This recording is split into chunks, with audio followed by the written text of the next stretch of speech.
Hola, mis queridos hermanos y amigos, nuevamente nos encontramos aquí para poderles brindar la bendición de la palabra de Dios en una enseñanza que espero que sea de bendición a sus vidas, a sus corazones, a su familia y individualmente también por la situación que hoy estamos pasando. Vamos a leer el Salmo 27, un salmo muy conocido que habla que tiene como título arriba de este salmo: Jehová es mi luz y mi salvación. Este salmo comienza diciendo: Jehová es mi luz y mi salvación, ¿de quién temeré? Jehová es la fortaleza de mi vida, ¿de quién he de atemorizarme? Cuando se juntaron contra mí los malignos, mis angustiadores y mis enemigos para comer mis carnes, ellos tropezaron y cayeron. Aunque un ejército acampe contra mí, no temerá mi corazón. Aunque contra mí se levante guerra, yo estaré confiado. Una cosa he demandado a Jehová, y esta buscaré, que esté yo en la casa de Jehová todos los días de mi vida, para contemplar la hermosura de Jehová y para inquirir en su templo. Porque él me esconderá en su tabernáculo en el día del mal, me ocultará en lo reservado de su morada. Sobre una roca me pondrá en alto. Luego levantará mi cabeza sobre mis enemigos que me rodean. Y yo sacrificaré en su tabernáculo sacrificios de júbilo.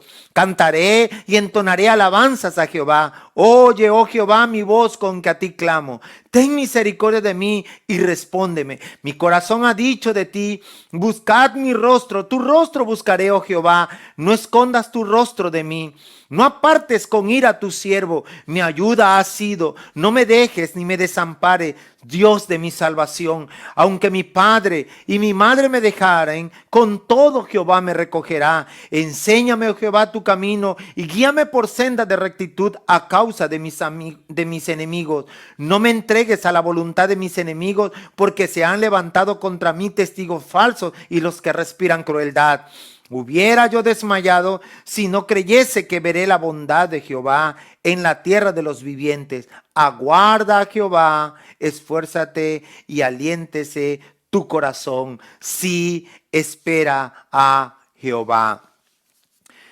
Los psicólogos comprobaron en la Segunda Guerra Mundial, hicieron un estudio después de la Segunda Guerra Mundial o durante la Segunda Guerra Mundial a los soldados en combate en aquel tiempo. Ellos establecieron después de 40 días continuos que los soldados de infantería, o sea, los soldados de tierra, sentían que estaban emocionalmente muertos, que estaban emocionalmente acabados, destruidos. Porque ellos soportaban continuamente los bombardeos a nivel de tierra, los tiros de los francotiradores, los carros de bomba, las ametralladoras, y era una angustia tan tremenda de ellos. Era una situación que no podían ellos contener. Y por eso emocionalmente se sentían ellos muertos antes que cayeran físicamente. En cambio, los soldados que iban por los aviones o los soldados aéreos tenían otro estado emocional, porque ellos presentaban, según los expertos que estudiaban en la guerra, aquellos soldados, era que ellos tenían otra calma diferente a los de infantería o a los de tierra. Los científicos llegan a la conclusión que la tasa de mortalidad en combate de pilotos aéreos era más alta que los de la infantería o los de tierra. Pero un 93% de ellos, de los que estaban en combate aéreo, aseguraban sentirse emocionalmente más sueltos, más felices, más en confianza en las misiones. La diferencia que los pilotos aéreos a los de los pilotos de infantería de tierra, la diferencia era que los pilotos aéreos tenían en sus manos el acelerador del avión. Sentían que ellos controlaban su destino porque ellos podían mover el avión para poder tirar las balas, los cañones, etcétera. Ellos tenían el timón, el control. Lo que quiero decir, por todos los que me oyen, y hermanos y amigos, en este momento, que la percepción del control es lo que produce la calma. Voy a repetir, la percepción del control produce la calma. La falta de control produce temor. La falta de control produce temor. Por eso no tenemos miedo de conducir un carro, pero sí de volar en un avión. En los estudios que se han hecho, hay un alto porcentaje de miedo en volar en avión que en vía terrestre. Aunque en los estudios también se comprueban que es más seguro volar en avión que ir en tierra. Pero ¿cuál es la diferencia como la de los soldados de infantería y los aéreos? Porque cuando subimos a un avión nos sentamos y solamente volteamos a ver y no tenemos control. Pero cuando nos subimos a un auto, nosotros llevamos el volante, llevamos el acelerador, llevamos el freno, el clutch, etcétera, etcétera. Tenemos más control. Por eso digo que la percepción de control es lo que produce calma. La falta de control produce temor. Con esto quiero decirles que no podemos tener el control porque no te corresponde a ti ni a mí. Estamos en una epidemia. Estamos en una pandemia. Algunos dicen no estamos encerrados, estamos guardados. Sea lo que sea. Y eso no está en nuestro control. Algunos de ustedes están ya inquietos. Algunos probablemente ya quieran tener culto en sus iglesias. Porque no estaban acostumbrados o no estamos acostumbrados a hacerlo en los hogares, a pasar tiempo con Dios, sino el tiempo espiritual que más pasamos con Dios en intimidad era ahí reunidos en la iglesia. Pero quiero decirte que tú y yo no podemos tener control porque no te corresponde a ti ni a mí tenerlo. Pero la Escritura tiene una idea mejor sobre esto. En lugar de buscar el control, tienes que aprender. En la situación que tú te encuentras hoy es a renunciar al control. La pandemia no la podemos controlar. Podemos sujetarnos a las autoridades, podemos llevar a cabo en obediencia todo lo que nos dicen y de alguna manera, entre comillas, tratar de controlar el crecimiento de la epidemia en gran número de gente, pero tú y yo no tenemos el control. Los de la OMS no tienen el control. Gatell no tiene el control. Nadie tiene el control de la enfermedad. Nadie tiene el control de la... Nos angustiamos cuando alguien ya cerca de nuestro lugar, de nuestra villa, de nuestro municipio, de nuestra entidad, ya tiene o ya murió o está enfermo por el COVID-19.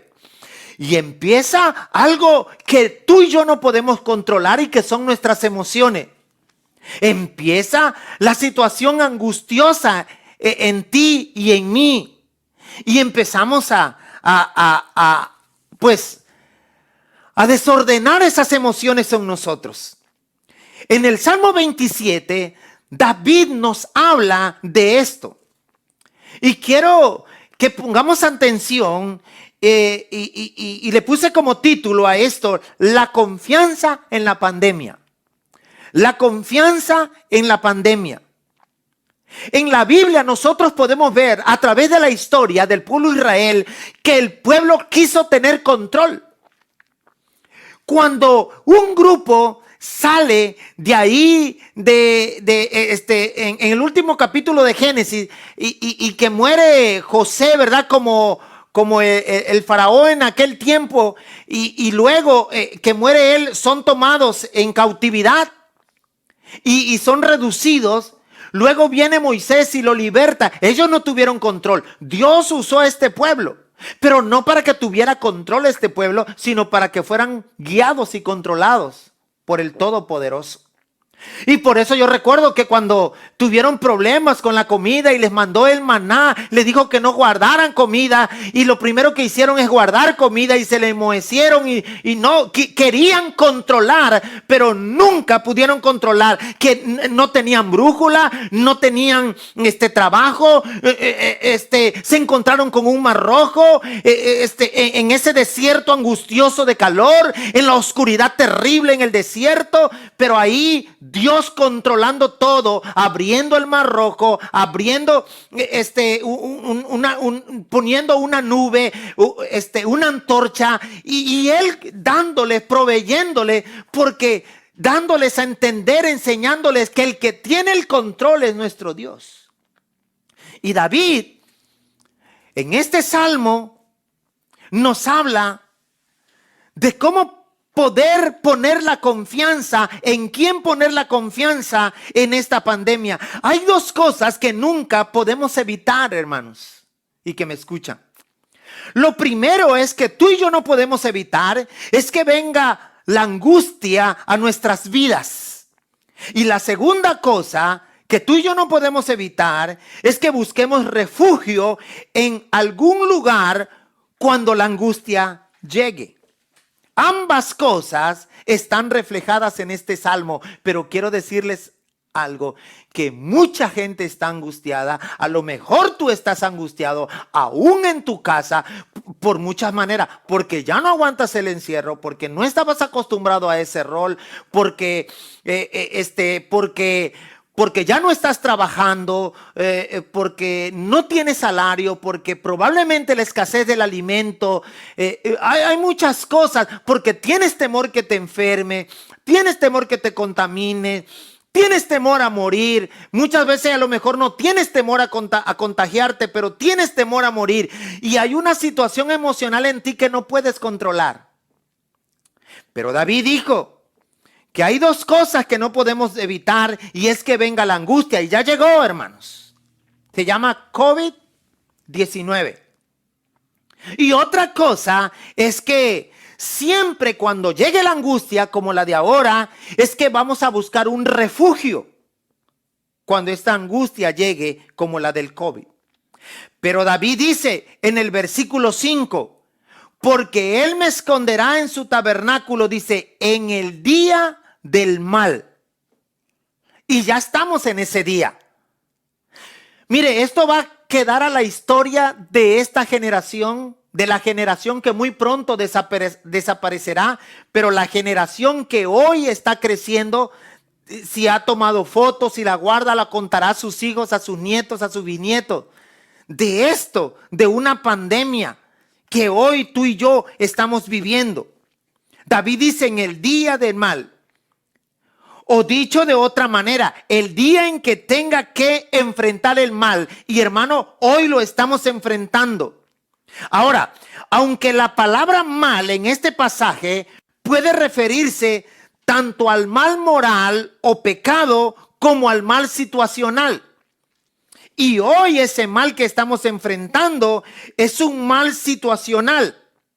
De hecho, el contexto aquí del Salmo 27 sugiere que mal aquí debe interpretarse no como el mal moral o pecado, sino como el mal situacional, el cual en este caso se refiere en este contexto al pecado de otros que afectaban la vida de David. Y hoy se refiere a la enfermedad del coronavirus que está afectando el estado físico de las personas, principalmente todos los órganos, el sistema inmunológico, pero sin lugar a duda el estado emocional. Y no tenemos control. Tú y yo, mi querido hermano, no tenemos control. David nos dice dos cosas respecto a esto. Lo primero que David nos dice es que la angustia ha llegado. David dice que ha de llegar a nuestras vidas tarde o temprano, pero yo les digo hoy que ha llegado y está más cerca, y ya escuchamos de esta enfermedad. Notemos que David no dice si viene el día de mal, sino dice en el día del mal. Ya estamos en ese día del mal. Lo segundo es que David nos dice al respecto que la angustia puede tomar diversas formas en nuestras vidas. Y David resalta 3 formas en este salmo. Número 1, pudiera ser persecución física. Número 2, pudiera ser persecución verbal. Y número 3, pudiera ser abandono y decepción de uno de los seres más queridos. Cuando hablamos que David nos habla que respecto a que la angustia puede tomar diversas formas en nuestras vidas. Y 3 formas. Y es persecución física porque el versículo 2 dice, cuando se juntaron para devorar mis carnes, vinieron sobre mí los malhechores, mis adversarios, mis angustiadores. Versículo 3, aunque un ejército acampe contra mí, aunque contra mí se levante guerra. Versículo 6, mis enemigos que me cercan. Persecución verbal, versículo 12 dice, testigos falsos se han levantado contra mí y los que respiran violencia. Pudiera ser que el día de la angustia en tu vida formara parte de una persecución verbal. ¿Cuál? David experimentó persecución verbal. ¿Se acuerdan en 2 Samuel 16, 5, 8? Cuando Simeí le decía, fuera, hombre sanguinario y perverso, y lo maldecía. Y pudiera ser tu caso también, que hombres malos, personas malas estén usando su lengua para burlarse de ti, para humillarte públicamente. Mire, ¿cuántos han sacado a lo mejor que te han señalado que ya tú tienes el coronavirus o que un familiar tuyo y empiezan a hablar y te empiezan a angustiar y empiezan a sacar falso y empiezan a burlarse, a humillarte públicamente, privadamente, para crear un chisme de tu persona, aún de la enfermedad poniéndotela y así destruir tu testimonio, tu vida y asesinar tu reputación, causarte injustamente un problema, cargar tu conciencia? Pero también David dice que pudiera ser abandono y decepción aún de los seres más queridos. Él dijo, aunque mi padre y mi madre me dejaran. Pudiera ser que el día de la angustia asuma la forma de una terrible decepción de un ser querido. David también pasó por esta experiencia. Sus hermanos lo menospreciaron. Su esposa Mical lo menospreció, lo juzgó injustamente y hasta 2 de sus hijos lo persiguieron para matarle y quitarle el reino. Tal vez eso pueda ser tu caso, mi querido hermano y amigo que estás viviendo esta situación hoy. A lo mejor maltrato de los padres, menosprecio de los hermanos, infidelidad de un cónyuge, constante desafío de los hijos, traición por parte de un amigo, injusticia por parte de las autoridades, desánimo por parte de los hermanos en la iglesia, maltrato verbal o sentimental por parte de uno de tus pastores y aún en el caso extremo, nuestros padres con todos sus fallos son las últimas personas que quizá pudieran abandonarnos, pero que a lo mejor te abandonaron como un hecho de posibilidad. En fin, son muchas las posibilidades angustiosas, perversas en las que tú te pudieras encontrar y que David se encontraba. Pero ahora quiero decirte, pudiera ser que preguntes en este punto, ¿cuándo vendrá el día de la angustia? O te quiero decir, el día de la angustia hoy está. Creo que lo más importante aquí no es tanto el día de la angustia como la que ya estamos viviendo todos a nivel mundial, a nivel nacional, a nivel estatal, a nivel municipal y a nivel ciudad.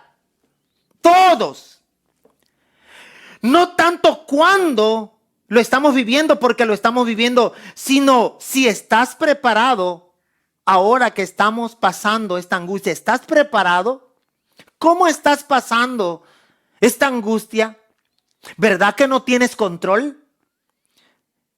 A lo mejor te pones el cubreboca y crees que tienes control, pero a veces escuchas que el cubreboca no es seguro y te empiezas a angustiar porque no está el control en ti ni en mí.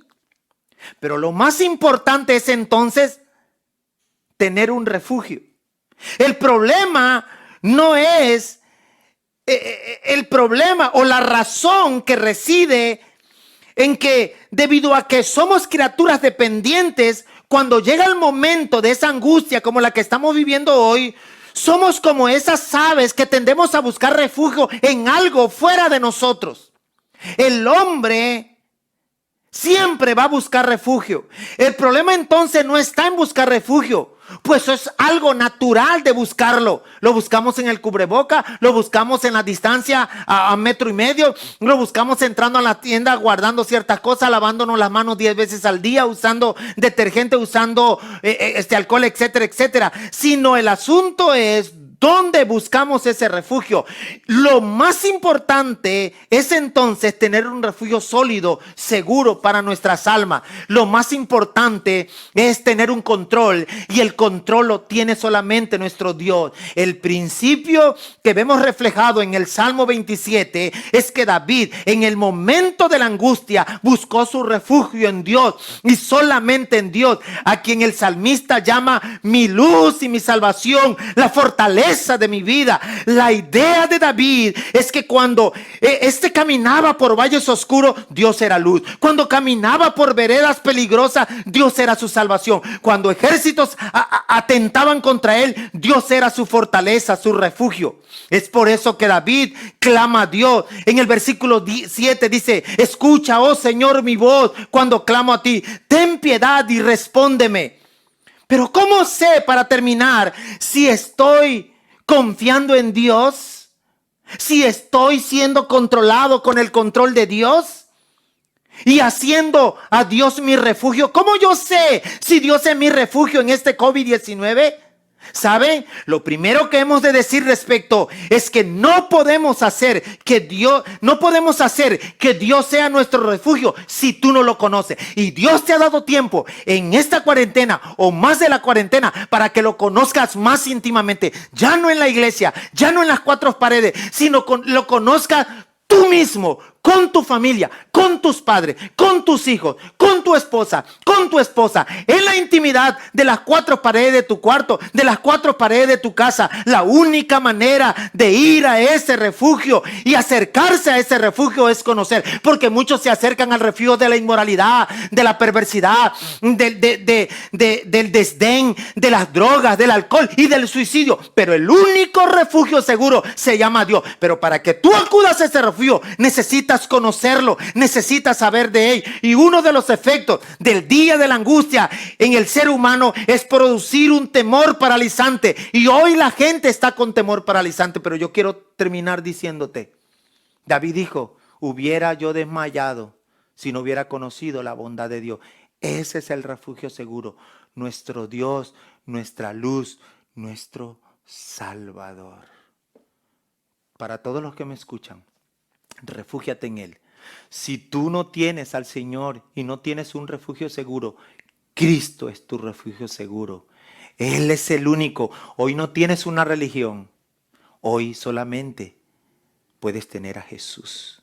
Y a ti también te digo, hermano, es Cristo y Él únicamente. Señor, gracias por tu palabra. Tú eres nuestro refugio y tú tienes control de todo. En el nombre de Jesús. Amén. Gracias, hermanos. Hasta pronto.